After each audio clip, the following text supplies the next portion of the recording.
Hello everyone, this is Dr. Amit Kumar Sharma. I welcome you all at Wi-Fi Study CSIR Net channel. So you are in my regular class और आज मैं discuss करने जा रहा हूँ एक important topic जो कि CSIR नेट में पूछा जाता है। चलिए बात करते हैं। सबसे पहले मैं आपको बता दूं अपने टाइम शेड्यूल्स के बारे में। Regular classes Monday to Friday 7 PM पे होती है WiFi study platform CSIR net पे। Okay. Second, super question series Monday to Friday 12 noon आपको मिल जाती है हमेशा, ये भी वाईफाई स्टडी CSIR नेट पे। अनदर प्लस क्लासेस मेरी जल्द ही स्टार्ट होने वाली है और प्लस क्लासेस को आप विदाउट सब्सक्रिप्शन नहीं देख सकते हैं, तो आपको सब्सक्रिप्शन की ज़रूरत पड़ेगी। सो इसके लिए आपको जो है अनअकैडमी की आपको डाउनलोड करना है और उसके अंदर जो है सब्सक्रिप्शन को जो भी फॉर्मल डिटेल है उनको फॉलो करना है। चलिए हम बात करते हैं सबसे पहले लास्ट लेक्चर की। लास्ट लेक्चर में हमने क्या डिस्कशन किया था? हमने डिस्कशन किया था काउंटेबल सेट की। देखिए जो हमारा शुरू का पोर्शन है, मैं ऑलरेडी स्ट्रेटजी के बारे में भी डिस्कस कर चुका हूँ। यहाँ पर हम लोग जो बात करते हैं, हम बात करते हैं या तो काउंटेबल सेट से क्वेश्चन पूछा जा रहा है एग्जाम में, या फिर लिमिट सुपीरियर लिमिट इन्फीरियर से, सुप्रीमम इन्फीरियम से, इन्हीं 3-4 कॉम्बिनेशन से, यानी कि सेट से जो रिलेटेड क्वेश्चन है वो इन्हीं से ही आ रहा है। तो हमें लिमिट सुपीरियर लिमिट इन्फीरियर की आज हम बात करने जा रहे हैं। सुप्रीमम इन्फीरियम हम बात कर चुके हैं ऑलरेडी और काउंटेबल सेट भी बात कर चुके हैं, यानी कि जो हमारे 1 से 2 जो क्वेश्चन बनने वाले हैं वो पूरा हम कंप्लीटली डिस्कस कर चुके हैं यहाँ पर। सो चलिए देखते हैं limit superior limit inferior. But उससे पहले हमें कुछ और कंसेप्ट जानने होंगे, जो जस्ट मैं एक आपको रिकॉल कराऊंगा कि भाई वो टर्म्स या टर्मिनोलॉजी क्या होती हैं और किस किस तरीके से हमें किन किन पॉइंटों को हमें ध्यान रखना चाहिए। चलिए मूव करते हैं।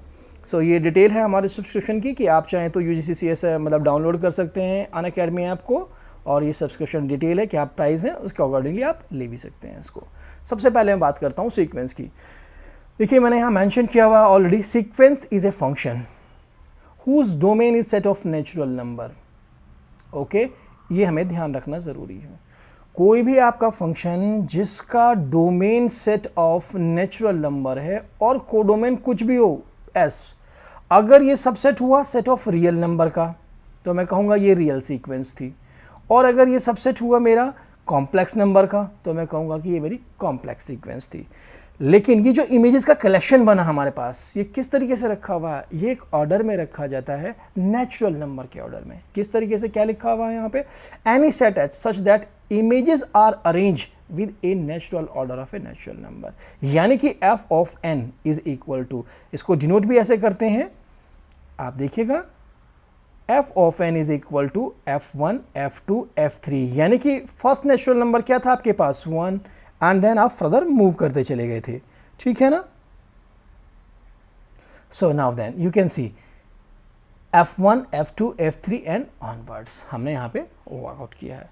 सो दैट मीन्स ये हमारे पास की पॉइंट्स भी क्या आए हैं इसी तरीके से, तो इसी तरीके से मैंने यहाँ पर की पॉइंट भी आपके लिखे हुए हैं। मैं ज़रा चेंज कर लूँ इसकी को, मुझे लग रहा है ये प्रॉपर नहीं विजिबल हो पा रही है आप लोगों को।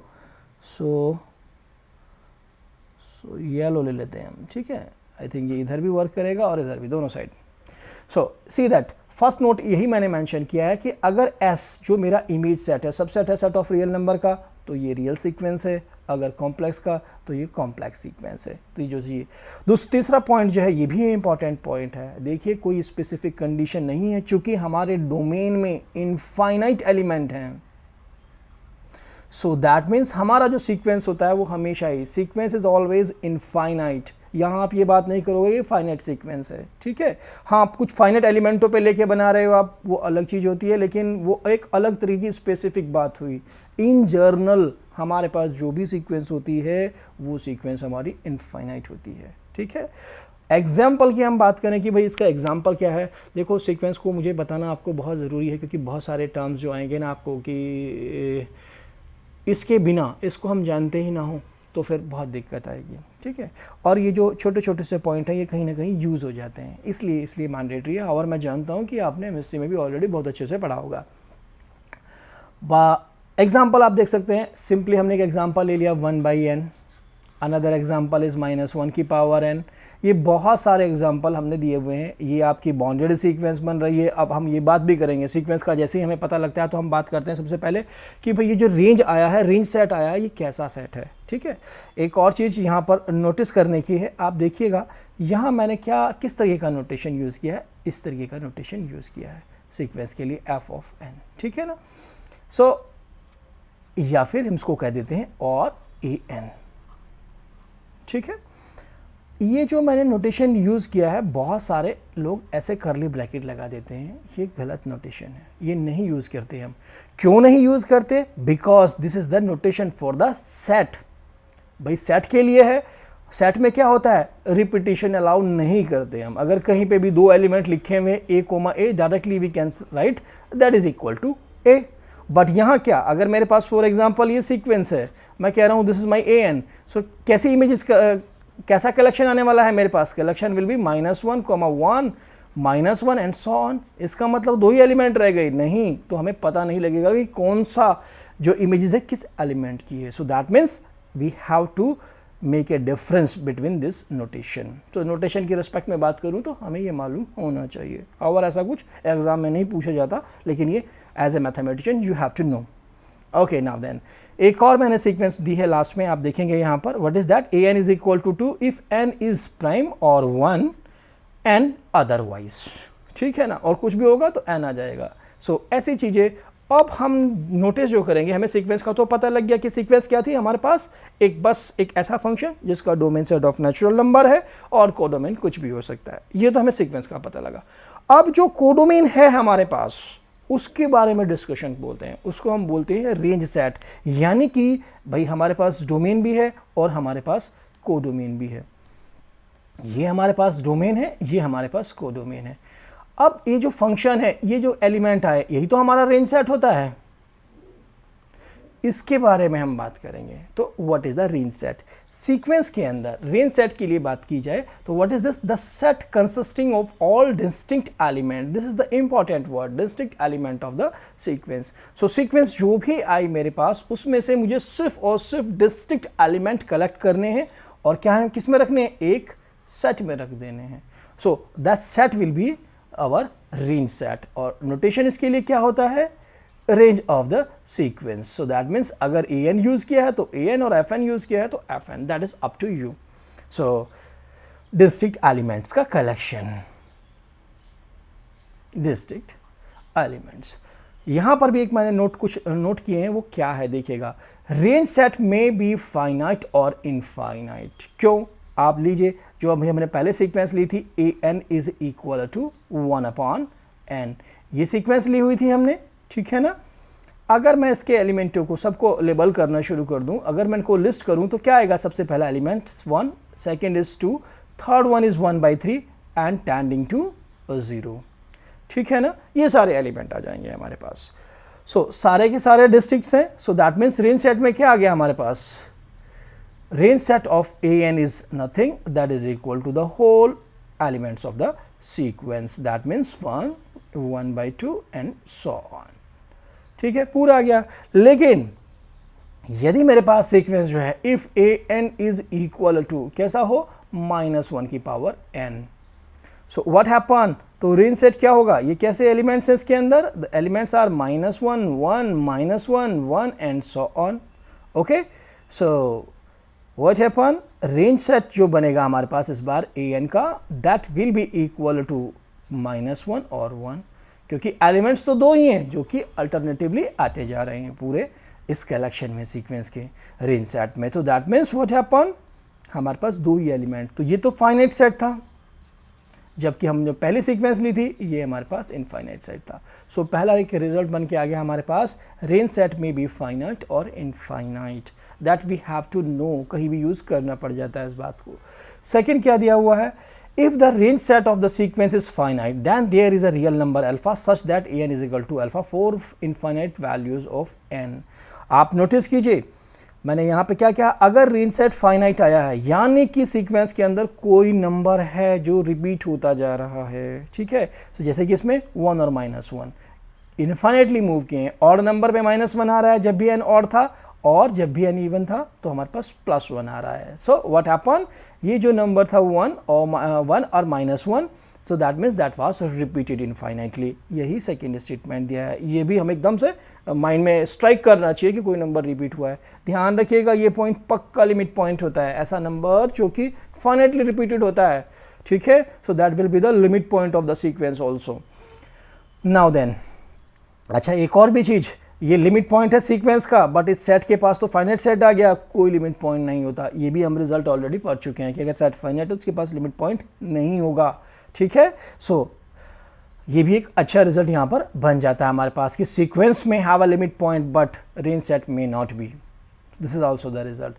Supremum and infimum of a range set is the supremum and infimum of the sequence. जो रेंज सेट के सुप्रीमम इन्फीमम होंगे वही आपके सीक्वेंस के भी सुप्रीमम इन्फीमम होंगे। तो ये हमें मालूम होना चाहिए रेंज सेट के बारे में एटलीस्ट, ठीक है। सो अब फर्दर मूव करते हैं। हमें पता होना चाहिए कि टाइप्स कैसी हैं हमारे सीक्वेंसेस की। So the first one is a bonded sequence. भाई सीक्वेंस कब बॉन्डेड हो जाएगी? सीक्वेंस में कैसे थे? एलिमेंट्स थे मेरे पास, ए बी सी डी, कुछ भी रियल नंबर्स पड़े हुए थे। सो वो सीक्वेंस जो है कब मेरी बॉन्डेड हो जाएगी, भाई ये भी मुझे मालूम होना ज़रूरी है। तो यहाँ क्या कहा गया?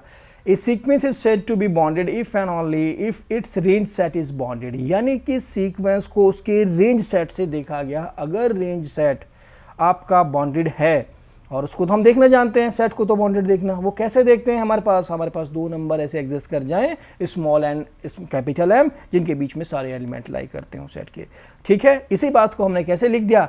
If there exist a positive number K such that A N all terms of the sequence less और इक्वल टू के, यानी माइनस के और के बीच में लाई करते हैं, ठीक है। For all n belongs in the set of natural number. ध्यान रखिएगा ये क्वांटिफायर जो लिखा हुआ है for all, that is very important for the our knowledge कि हम इसको स्किप ना करें। सो दैट मीन्स हमें ये रेंज सेट क्या हो गया, बॉन्डेड सीक्वेंस क्या हो गई आपकी कि, और ये एग्जांपल भी हमने दे दिया, A N is equal to 1/n, ठीक है। Next one is a monotonic sequence. A sequence A N is called a monotonic increasing or non decreasing if A N is less और इक्वल टू ए एन। किसके लिए? For all N belongs in the set of natural number. यहाँ पर भी ध्यान रखिएगा ये term जो होता है फॉर ऑल के लिए होता है। हम क्या करते हैं, जब भी मोनोटोनिक सीक्वेंस को देखने की कोशिश करते हैं, एक टर्म को हमने देख लिया, ठीक है, दो को देख लिया, कम से कम 3 या 4 टर्म्स को हमें चेक करना चाहिए, ठीक है। उनमें हो सकता है आगे उसके बाद हो जा रही हो sequence. So that's we have to remember कि मोनोटोनिक सीक्वेंस का मतलब है अगर इंक्रीजिंग की बात कर रहे हैं, so that means A N less और equal to A N plus 1 for all N. Now the second ones, the sequence is called a monotonically decreasing if a n plus 1 less or equal to a n, ठीक है। so for all, यहाँ पर भी हमें ये बात ध्यान रखनी है कि for all is also the important। क्या हुआ हमारे पास? a n plus 1 less or equal to a n, और सीक्वेंस को हमने क्या बोल दिया? for all n। सीक्वेंस क्या हो गई? मोनोटोनिकली डिक्रीजिंग, और सिंबल क्या यूज़ किया हमने? A N less than N. जबकि हम बात कर रहे हैं अगर इंक्रीजिंग की, so that means A N is less और equal to A N plus 1 for all N. और किससे डिनोट किया हमने? इसके साथ, ए एन के साथ अपर साइड एक ब्रैकेट वो लगा देते हैं, arrow. So that means that indicate that is a monotonically increasing, that is a monotonically decreasing sequence. तो कहीं भी अगर आपको रिजल्ट में मिले तो नोटेशन से कंफ्यूज नहीं होना। This is the standard notation for this one. What are the example? कोई पूछ ले तो सिंपली आपके पास है क्या? A N is equal to N, बढ़ते जा रहे हैं, ठीक है ना। एन तो नेचुरल नंबर से 1 से स्टार्ट होगा और बढ़ता चला जाएगा, ठीक है। -1 से माइनस इनफाइनाइट की तरफ अगर हमने A N is equal to -n ले ली तो ये डिक्रीजिंग का है और ये इंक्रीजिंग का हमारे पास एग्जाम्पल भी पड़ा हुआ है। सो बहुत सारे हम एग्जाम्पल बना सकते हैं यहाँ पर। सो ठीक है, इन चीज़ों को हमें यहाँ ध्यान रखना है। बहुत ही आसान होता है इनको देखना। जब भी आपको ए एन दिखाई दे, फॉर एग्जांपल मैं सीक्वेंस को ले लूँ, चेक करना है मुझे A N is equal to 1/n मुझे सीक्वेंस दी हुई है और चेक करना है मोनोटोनिकली इंक्रीजिंग है डिक्रीजिंग है। सो एन प्लस 1 निकाल लीजिए। A N plus 1 is equal to what? 1/n plus 1 रख दीजिए किसी भी रिलेशन में, किसी भी इनइक्वालिटी को लेके चलिए आप, और आपको पता लग जाएगा कि होगा नहीं। मैंने कहा कि ठीक है, मैं इसमें देख लेता हूँ इसको, ए एन लेस और equal to A N plus 1, देखते हैं, मैं मान के चल रहा हूँ इस बात को कि ऐसा है या नहीं है। So that means n less और इक्वल टू 1/n प्लस 1, जो कि पॉसिबल नहीं है। एन प्लस 1 लेस और equal to n, not possible. Okay, इसका मतलब ये इंक्रीजिंग नहीं, ये तो डिक्रीजिंग है, ठीक है। सो यहाँ कोई ज़रूरी नहीं है कि आपको बिल्कुल इसी को ही हमें पता होना चाहिए, नहीं। यू हैव जस्ट टेक है, कोई सा भी ले लीजिए, उससे पता लग जाएगा कि इसका मतलब ऐसा नहीं है तो दूसरे वाला है, ठीक है ना। ओके, नेक्स्ट मूव करते हैं फर्दर। What is this? अब हम बात करते हैं, देखिए वैसे तो कांस्टेंट सीक्वेंस भी है, ठीक है, हमारे पास जो है और भी सीक्वेंस हो जाती है हमारे पास की positive term, negative term, alternative terms उसके अंदर आ रहे हैं, लेकिन उन सब की बात ना डिटेल ना करते हुए बस मुझे आपको ये बताना था कि सीक्वेंस क्या होती है, उसका रेंज सेट क्या होता है, उसमें क्या क्या पॉइंट्स होते हैं जिनको हमें ध्यान रखना चाहिए, क्योंकि रेंज सेट से ही हम पूरी सीक्वेंस को डिस्क्राइब करते हैं। अब हम बात करते हैं limit point of a sequence की। किसी भी सीक्वेंस का लिमिट पॉइंट क्या होता है? देखो भाई, a real number L is said to be limit point of a sequence a n for any epsilon greater than 0 there a n belongs in L minus epsilon L plus epsilon for infinitely many values of n। इसका क्या मतलब है? देखो इसका मतलब simply क्या है, अगर मैं किसी पॉइंट को कह रहा हूँ कि ये लिमिट पॉइंट है तो उसका मुझे सबसे पहले नेबरहुड देखना होगा, ठीक है। नेबरहुड क्या होता है? L minus epsilon comma L plus epsilon, that is the neighbourhood of the sequence. यहां मैं कह रहा हूं आपके पास सीक्वेंस के टर्म्स बिलोंग्स कर जाने चाहिए L minus epsilon L plus epsilon. देखो मैं बात कर रहा हूं टर्म्स की, ठीक है, जो सीक्वेंस में टर्म्स आए हैं वो बिलोंग करने जाने चाहिए L minus epsilon L plus epsilon में। कितने? इनफाइनाइट वैल्यूज के लिए। ये इंपॉर्टेंट वर्ड है जब भी मैं बात कर रहा हूं, infinite values of n, infinite values of n, that's important thing. So बाहर जो हैं आपके पास फाइनाइट भी हो सकते हैं, इनफाइनाइट भी हो सकते हैं, no matter limit point of के सीक्वेंस के लिए। किसके लिए? लिमिट पॉइंट के लिए, ठीक है। बाहर इसे नेबरहुड के हो सकता है इनफाइनाइट और हो सकता है फाइनाइट हो, नो मैटर, ठीक है। सो यही डिफरेंस होता है आपका लिमिट पॉइंट और लिमिट के अंदर भी, कि बाहर वहाँ पर अलग चीज़ होगी, यहाँ पर आपके पास फाइनाइट इनफाइनाइट कोई कंडीशन नहीं है। यहाँ सिर्फ ये कहता है कि इस नेबरहुड में इनफाइनाइट टर्म्स होने चाहिए सीक्वेंस के, दैट्स ऑल, ठीक है। So this is the precaution. क्या की पॉइंट दिया हुआ है? Limit point of a sequence need not be A limit point of the range set, that's a correct, जो कि हम ऑलरेडी देख के आए थे अभी वहाँ पर। आप नोटिस कीजिए an इज इक्वल टू -1 की पावर n, इस सीक्वेंस का लिमिट पॉइंट है दो, कौन कौन से? 1b और -1b, जबकि रेंज सेट क्या सा आ गया है? Finite set. सो इसके पास कोई भी लिमिट पॉइंट नहीं है, ये हम रिजल्ट से डायरेक्टली डिस्कार्ड कर सकते हैं, ठीक है। Okay, now then what is the second key point? If range set has a limit point, यदि रेंज सेट के पास लिमिट पॉइंट है तो वो का लिमिट कभी लिमिट पॉइंट होगा। If range set has a limit point then sequence also has a limit point. हमारे पास 1/n भी आ गया है, ठीक है। क्या है इसके पास? 0, इसमें भी 0 था और इसमें भी, इसके रेंज सेट के पास भी 0 लिमिट पॉइंट आ गया। सो that is a thing here, ये रिजल्ट हमें मालूम होना चाहिए। चलिए मूव करते हैं नेक्स्ट पे। वो एग्जिस्टेंस की हम बात करें, अगर मेरे पास कोई सीक्वेंस पड़ी हुई है और मैं आपसे पूछने लगूं कि भाई क्या हमारे पास कोई एग्जिस्टेंस की कंडीशन है जो हमें गारंटी करेगी हाँ भाई हमारे पास लिमिट पॉइंट होगा, तो the answer is yes, we have an such a condition. What is that? Bolzano Weierstrass theorem. Every bounded sequence has a limit point. इसने क्या कहा आपको? देखो ये हमारे पास सेट में भी थी, क्या थी? Every infinite bonded set has a limit point. यहाँ तो जो इन वर्ड है इनफाइनाइट वो हमने ऑलरेडी इसमें इंक्लूड है सीक्वेंस की, जब हम बात करते हैं इनफाइनाइट होती है सीक्वेंस, यानी कि every bounded sequence has a limit point only. क्या की पॉइंट्स हैं इसको भी देख लो। इस चीज़ को हमें ध्यान रखना चाहिए। बूल-जैनोव-वेरस्ट्रास थ्योरम हमारे पास सफिशिएंट कंडीशन है, यानी कि Bolzano Weierstrass theorem is a sufficient condition for the existence of a limit point, ठीक है। इसका मतलब क्या हुआ? अनबॉन्डेड सीक्वेंस में also have a limit point. क्या हमारे पास एग्जाम्पल है? Yes, we have an example. अभी हमने वो शुरू में लिखा वही हुआ था। क्या अगर मैं सीक्वेंस डिफाइन कर दूं 2, 3, आप कुछ भी कांस्टेंट एक फिक्स नंबर ले लीजिए इस जगह पर, ठीक है। कैसे? when n is prime, when n is prime और 1, और यहां पर हम क्या कर दें? n अदरवाइज, यानी कि ये सीक्वेंस तो हमारे पास अनबॉन्डेड है, ठीक है, लेकिन ये जो पॉइंट है हर बार रिपीट हुआ है, हर प्राइम पे the value will be the 2 2 2 2 2, okay ना। सो दैट मीन्स कितनी बार? इनफाइनाइटली टाइम्स हुआ है। तो अभी मैंने आपको क्या बताया था? अगर कोई भी नंबर इनफाइनाइटली रिपीट हो रहा है then definitely has a limit point, okay ना। So that is a thing, unbounded sequence में हैव अ लिमिट पॉइंट। ये IISc बेंगलोर के एग्जाम में भी पूछा गया है क्वेश्चन, ये NBHM में भी पूछा एज ए स्टेटमेंट दिया हुआ था। तो ये बहुत ही इंपॉर्टेंट है कि unbonded sequence have a limit point. The next one is the अब हम लिमिट पॉइंट के बारे में जान चुके हैं, उसकी अनबाउंडेडनेस के बारे में भी जान चुके हैं, तो then why not we have to discuss about the limit of a sequence और कन्वर्जेंस ऑफ ए सीक्वेंस। ठीक है, सो चलिए बात करते हैं। A sequence of a real number, यहाँ जितना भी बात कर रहा हूँ मैं रियल नंबर के सीक्वेंस के लिए बात कर रहा हूँ। ठीक है, the real number L is said to be a limit of the sequence an if for a given epsilon greater than 0 there exists a natural number n such that an minus L का modulus less than epsilon for all n greater than equal to n. What is the meaning of this thing? Try to understand. यहाँ पर हमने लिखा है an minus L का modulus less than epsilon for all n greater than equal to m. यानी कि क्या हुआ आपके पास, अगर हम मॉडुलस प्रॉपर्टी का यूज करें so that means an minus L lie between epsilon and minus epsilon. सो अगर हम इस माइनस एल को इधर दोनों साइड भेज दें, that what happen, an belongs in L minus epsilon and L plus epsilon. ठीक है, so this is the thing, किसके लिए, कब, for all n greater than equal to m। यानी कि जो ये नंबर n था मेरे पास, दैट नंबर इज एक finite value on the real line.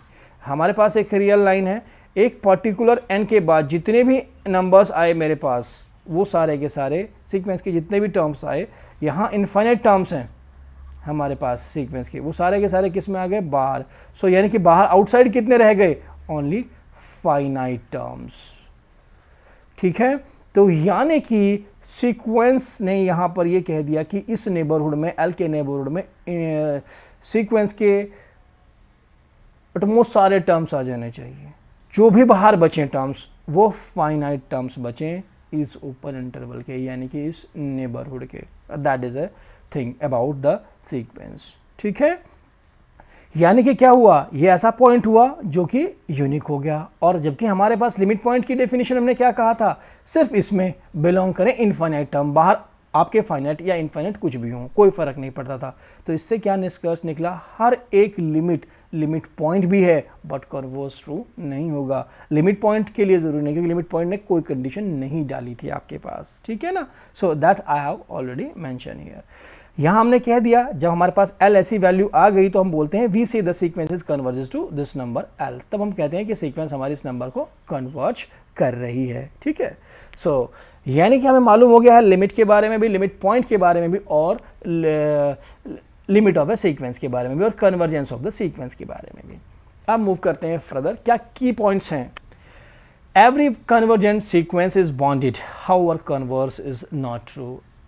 भाई देखिए, अगर कोई सीक्वेंस कन्वर्जेंट है तो पक्का वो बॉन्डेड होगी। ठीक है, however converse need not be true. That means अगर कोई सीक्वेंस बॉन्डेड है तो कोई ज़रूरी नहीं कि वो जो है आपकी कन्वर्जेंट भी हो। एग्जाम्पल, यानी कि इसका मतलब क्या हुआ, उसके पास एक से ज़्यादा लिमिट पॉइंट भी हो सकते हैं। तो अगर मैं ऐसी बात करूँ सीक्वेंस की, एक एग्जाम्पल हम ले लें, what is this example, an is equal to, सबसे अच्छा एग्जाम्पल हमारे माइंड में आता है, an इज इक्वल टू -1 की पावर n। इसके पास कौन कौन से लिमिट पॉइंट्स हैं, इसके पास है लिमिट पॉइंट 1 भी एंड -1 भी, both are the limit point. ठीक है, so but the sequence is not convergent. Sequence क्या है, बॉन्डेड भी है, बॉन्डेड सीक्वेंस है। So this is the example of this one. Limit of a sequence, limit of a sequence is a limit point not conversely, ये मैं already आपको बता चुका हूँ। ठीक है ना, कि limit of a sequence is a limit point but not conversely. ये लिमिट पॉइंट हैं बट ये लिमिट नहीं बन रहे हैं इसके, क्योंकि कन्वर्जेंट नहीं हो रही है, एक से ज़्यादा हो गए। यहाँ हम यूनिकनेस से मतलब होता है एक से ज़्यादा का। ठीक है, थर्ड पॉइंट क्या दिया हुआ है, every bounded sequence has a convergent सब सीक्वेंस। अब बॉन्डेड सीक्वेंस है ये हमारे पास, इसके पास एक सब सीक्वेंस कन्वर्ज कर रही है 1 पे और दूसरी सब सीक्वेंस कन्वर्ज कर रही है -1 पे। सो that means bonded sequence have a convergent सब सीक्वेंस। ये रिजल्ट भी नेट के एग्जाम में कई बार एज ए ऑप्शन में दिया हुआ है, पूछा गया है।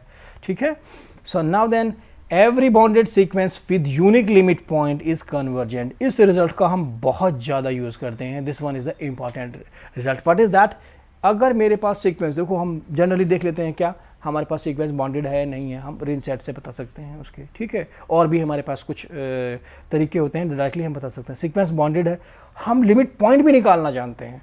अगर हमें ये पता लग गया उसके पास यूनिक लिमिट पॉइंट है और सीक्वेंस मेरी बाउंडेड भी है, तो आप directly you can say sequence is convergent. ठीक है, सो क्वेश्चन कहाँ से बन जाता है, कन्वर्जेंसी से रिलेटेड कुछ एक आपको स्टेटमेंट दे दे, बाउंडेड नेट से दे दे, सो दैट मीन्स ये स्टेटमेंट हमारे यूजफुल रहते हैं वहाँ पर।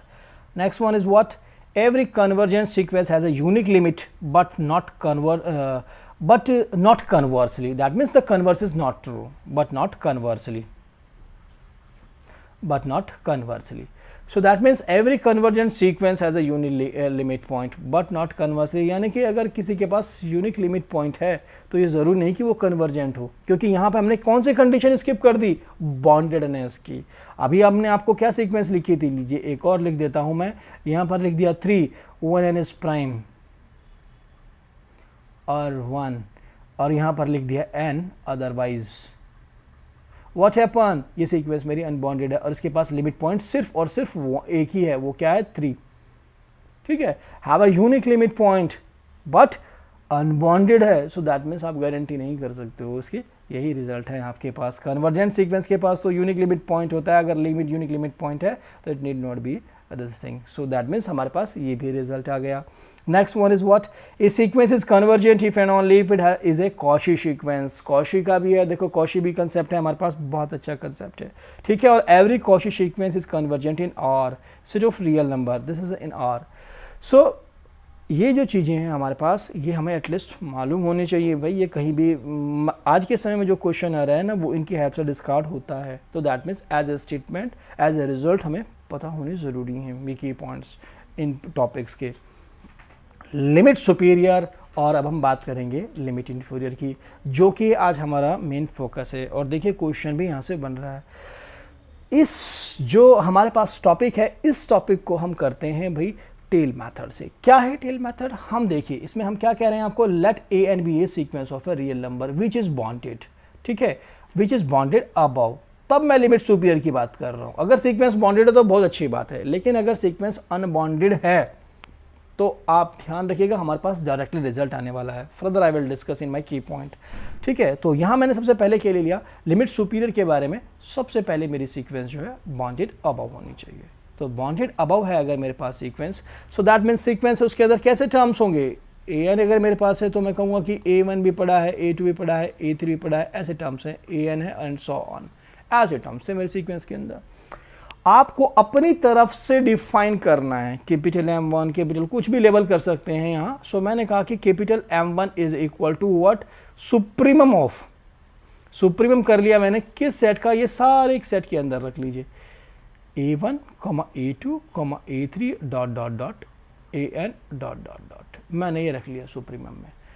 अब मैं एक और M2 डिफाइन करूं, व्हाट इज दिस M2, उसको भी मैं सुप्रीमम लूं, लेकिन कैसे, इस टर्म को मैं कैंसिल कर दूं, अब दूसरे से स्टार्ट करूं, A2 से, A2 A3 A4 dot dot dot AN dot dot dot, infinite terms है, सो इनफाइनाइटली मूव कर रहा है। सिमिलरली जब मैं M3 की तरफ अप्रोच करूं, then what we have to do, supremum, अब मैं इसको छोड़ दूं, अब मैं A3 से स्टार्ट करूं, यानी कि मैं शुरुआत क्या कर रहा हूं, पहले टर्म को छोड़ता हूं, नेक्स्ट से अगले वाले को काउंट करता हूं, जो 3 मैंने यहां लिया वही मेरा यहां पर रहा, A4 A5 dot dot dot AN and dot dot dot, चलता चला गया मेरे पास। सो ऐसे चलते चलते चलते चलते अगर मैं MN के पास पहुंचा तो क्या होगा मेरे पास, supremum AN comma AN plus 1 and so on. ठीक है, सो इन सब का मुझे इन्फीमम लेना है, that will be the my limit superior. So limit superior के लिए हमने क्या डेफिनेशन डिफाइन कर दी, यानी कि लिमिट सुपीरियर जो कि डिनोट हो रहा है आपके पास, लिम के ऊपर बार लगा देते हैं AN, that is equal to infimum of किनका, M1 M2 M3 dot dot M1 dot dot dot. ठीक है, इसमें से हमें इन्फीमम लेना है, जो भी इन्फीमम होगा that will be our limit superior. ठीक है ना, so that is a very simple concept. आपको सारे एलिमेंट्स को लिखना है। देखो दो ही तरीके से इस क्वेश्चन को डील कर सकते हो, इधर तो स्टेटमेंट से मैं कुछ स्टेटमेंट लिखने वाला हूँ, या मतलब स्टेटमेंट और कहूँगा मैं साथ साथ प्रॉपर्टी भी, सुप्रीम इन्फीरियम की किस में क्या क्या रिलेशन होता है, आपका सुप्रीमम में, लिमिट सुपीरियर में, लिमिट इन्फीरियर में और इन्फीरियम में क्या रिलेशन है, इससे बेस्ड होता है या तो रिजल्ट। या फिर आप क्या करेंगे, उसको न्यूमेरिकली उसकी वैल्यूज पुट करेंगे, नेचुरल नंबर्स के अंदर पुट करेंगे, सीक्वेंस में उसके सारे टर्म्स लिखेंगे और इस मेथड से डायरेक्टली सुप्रीम इन्फीरियम निकाल पाएंगे। या फिर जो कोई हम रिजल्ट लिखवाने वाले ना डायरेक्टली डिस्कार्ड कर दोगे उससे। यही एक तरीके हैं इसके क्वेश्चंस को टैकल करने के। ठीक है, यहाँ कुछ की पॉइंट आए।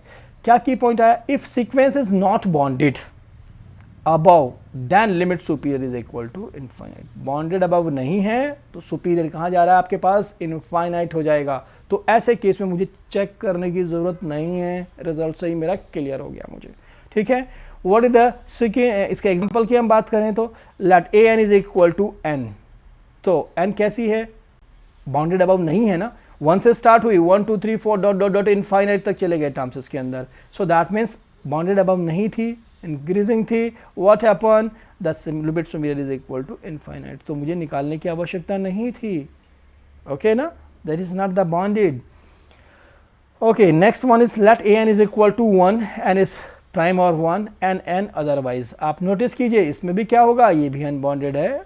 ओके, और बढ़ते जा रहे हैं number, not bounded above. So that means limit superior क्या हो गया, अगेन इनफाइनाइट हो गया। तो I have given here 2 examples about that. लेकिन इसको कैसे निकालते हैं अब आप देख सकते हैं किसी और पे भी डायरेक्टली। व्हाट इज दैट, मैंने यहाँ एक एग्जांपल लिया जब मेरे पास बॉन्डेड भी है। A N is equal to क्या ले रहा हूँ मैं, A N is equal to -1 की पावर एन। ठीक है, सो मैंने आपसे क्या कहा था, आप सबसे पहले इसके एलिमेंट्स को लिख लीजिए। अगर हमारे पास ये मेथड है कि डायरेक्टली हमें निकाल सकते हैं, समटाइम नहीं भी होगा कि आप इसको निकाल पाएँ। So that means what are the element, 1 -1 1 -1 1 and so on. You are getting such type of the terms. ठीक है ना। सो नाउ देन आपको डिफाइन करना है, यानी कि you have to determine M1। M1 क्या, पूरा का पूरा supremum of -1 1 -1 1 and so on. कौन सा सबसे बड़ा एलिमेंट है इसमें से, उठा के लिख दीजिए 1 है।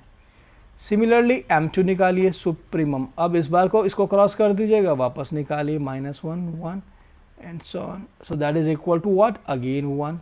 सो अगर मैं सारे निकालते हुए चलता हूँ, that means M1 is equal to supremum of क्या आने वाला है, -1 की पावर n, -1 की power n plus 1 and so on, which is again equal to 1। So that means limit superior क्या है मेरे पास, अभी बाय डेफिनेशन हमने क्या देखा, limit superior of A N is nothing, that is equal to the infimum of all the elements M1, M2, M3, जो भी M1 M2 M3 की वैल्यू आई है हमारे पास M1 dot dot dot. So what is this, ये तो सभी case में हमारे पास 1 आ रहा है, चाहे कितना भी केस ले लें हम। So this is equal to 1 only. So what is the answer of this one, the answer is limit superior of the sequence -1 की power n is equal to 1। In the similar fashion, I have taken the another example. What is that, a n is equal to 1 by n। 1 by n sequence ली हुई है इसमें मैंने। Okay, 1 by n sequence ली हुई है, और 1 by n sequence में भी देखिए मैं यही मेंशन कर देता हूँ। क्या सबसे पहले किया है मैंने, A N is equal to 1 1 by 2 1 by 3 dot dot dot. ये तो हमने सबसे पहले इसके एलिमेंट्स लिख लिए। ठीक है, now then a N is bounded, ये भी क्लियर हो गया हमें, बॉन्ड सीक्वेंस बॉन्डेड आ गई। तो M1 हम निकालने, यानी कि हमें तो देखो सुपीरियर के लिए हमें सिर्फ बॉन्डेड अबव के मतलब है। लेकिन जब हमसे एक ही क्वेश्चन में 2 बातें पूछनी है, find its limit superior limit inferior, ठीक है, superior infimum and how they are district. ऐसे भी कोई सीक्वेंस दे सकता है जिसमें चारों के चारों डिस्ट्रिक्ट आ जाएं। सो ऐसी चीज़ें हमसे पूछी जाती हैं एग्जाम में। सो दैट मीन्स क्या दिया हुआ, A N is equal to 1 by n 1 this, हमने इमेजेस रख ली, हमने चेक कर लिया कि ये सीक्वेंस बॉन्डेड है, वरना हमें रिजल्ट डायरेक्टली अप्लाई हो जाता। अगर नहीं होती बॉन्डेड अबव तो हम इनफाइनाइट लिख देते। तो हमने बॉन्डेड देख लिया, तो अब now we have to find out. हमने सबसे पहले सारे टर्म्स रखे और उसका सुप्रीमम निकाला, then supremum is 1, we have put it here. Next, ये टर्म तो कैंसिल हो गया, अब हमारे पास 1 by 2 से स्टार्ट होगा। इन सब में सुप्रीमम कौन सा, दिस वन, हमने ये रख दिया।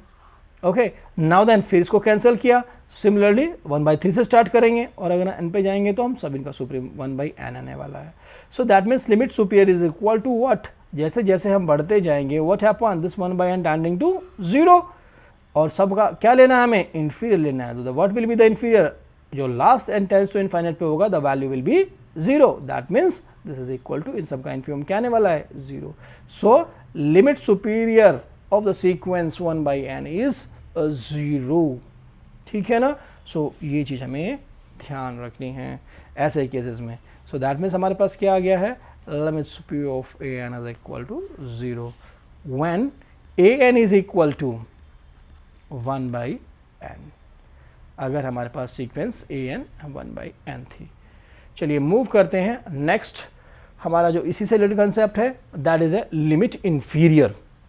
भाई लिमिट इन्फीरियर क्या होता है, let a n b a sequence which is bounded below. Inferior की बात कर रहे हैं तो इसको ज़रूरी था बॉन्डेड बिलो होना. ये हमारे पास एक पॉइंट ऐसा है जो हमें ध्यान रखना चाहिए. यहाँ पर भी आपको ऐसे ही डिफाइन करना होगा. मैंने क्या डिफाइन किया है, m1, अब small m1 is equal to, वहाँ सुप्रीमम था, यहाँ इन्फीमम लिया हुआ है इन्हीं टर्म्स में सीक्वेंस के, यानी कौन कौन से term, a1, a2, a3 dot dot dot an and so on. Similarly मैंने स्मॉल m2 डिफाइन कर दिया, what is the same, infimum. अब कहाँ से स्टार्ट होगा, a2 से, a3, a4 and so on. Similarly अगर हम इसको प्रोसीड करते जाते हैं then we are getting m1 which is equal to infimum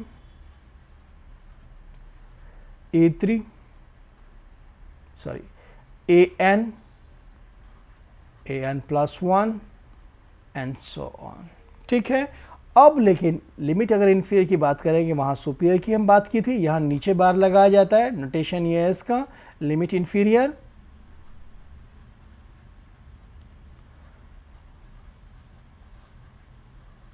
okay. Notation इसके लिए क्या है हमारे पास, द नोटेशन इज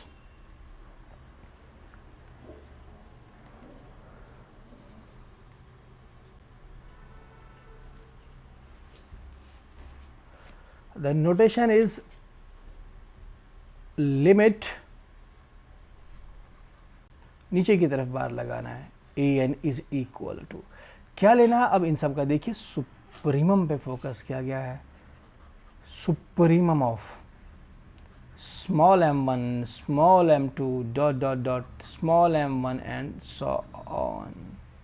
ठीक है ना. So that is a thing. So हमें सिर्फ इस फॉर्मूले को याद रखना है कि हम जब लिमिट इन्फीरियर की बात कर रहे हैं तो सुप्रीमम निकाल रहे हैं किसका, जो भी हमारे पास जो है m1, m2, m3 हमने निकाले थे. ठीक है. So that is a thing. अब यहाँ एक एग्जाम्पल भी हमने ले लिया है. What is this example, you can see here, मैंने एक सीक्वेंस ली है और the sequence is 1 by n. A N is equal to 1 by n. ठीक है. ये सीक्वेंस क्लियरली बॉन्डेड है,